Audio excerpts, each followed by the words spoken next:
McCarthy from the baseball team. An all-UAA infielder as a junior, career .271 hitting, including .304 last year.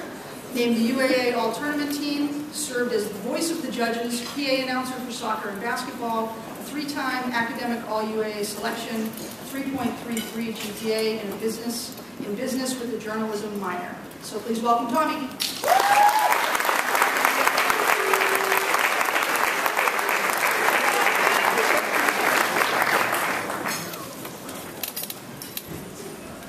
Where's President Lawrence at?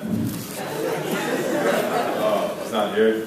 He said that he's leaving in 2 months. I'm leaving in 2 weeks. And Chrissy just said the F word. Well, how far can I take it? I'm wondering.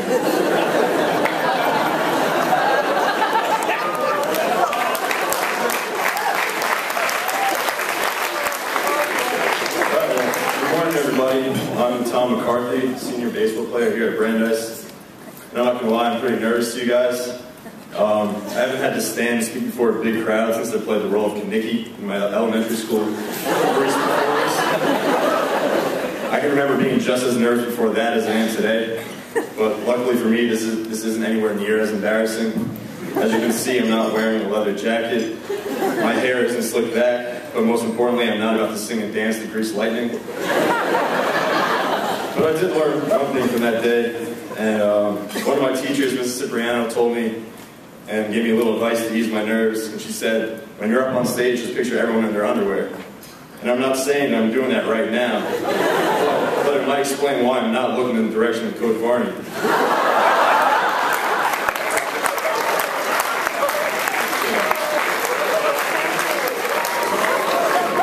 with that being said, I really want to thank the Brandeis Athletic Department for choosing me to speak before all of you today.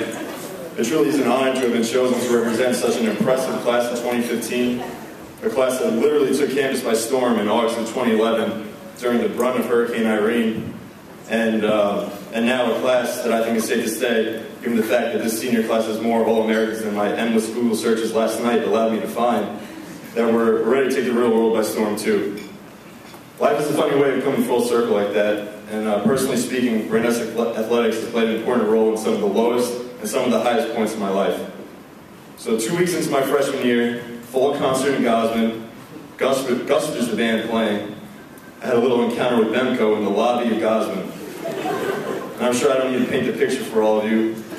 The shame and embarrassment that I felt was something I had never felt before and something I've never felt since. And I embarrassed myself, my family, and Brandeis Athletics. I was just 2 weeks into my career. I remember having to meet with Lynn Dempsey, and I thought I'd never be able to rebound. That was until I met Lynn Dempsey. She had a way of making me believe that everything was going to be all right. And to me, that's the beauty of Brandeis Athletics.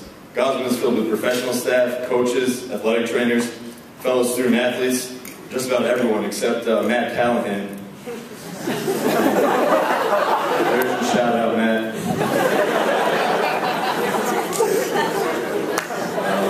No, but seriously, everyone is willing to give you a chance, in some cases that second chance. They're willing to go out of their way to help you, whether it be helping you through a sticky situation or helping you reach for an ideal situation, whether it be inside the Gosman facility or outside of it.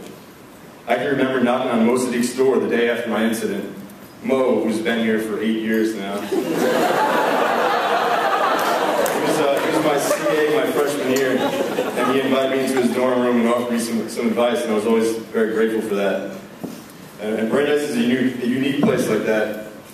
And this aspect is something that I'm going to miss, and I urge the underclassmen not to take the resources and support system that Brandeis Athletics has to offer for granted. So then 2.5 years later, 1 year ago from today, less than 100 feet from where one of the most pathetic moments of my life occurred, the Brandeis baseball team had a meeting in the Napoli room. And the feeling I had when I heard Coach V announce that I had voted to be captain by my teammates could not have been more of an opposite feeling than the situation I just described. I could not be more proud to have gained the trust and respect of my teammates. And so a few minutes ago I spoke about just how unique Brandeis is. And we all know how unique it can be at Sherman during the prime hours of dinner. But let's not kid ourselves. There's no doubt this extends down to Gosman. We're the judges. Just think about that for a second. According to dictionary.com, we are all public officers authorized to hear and decide cases in the court of law.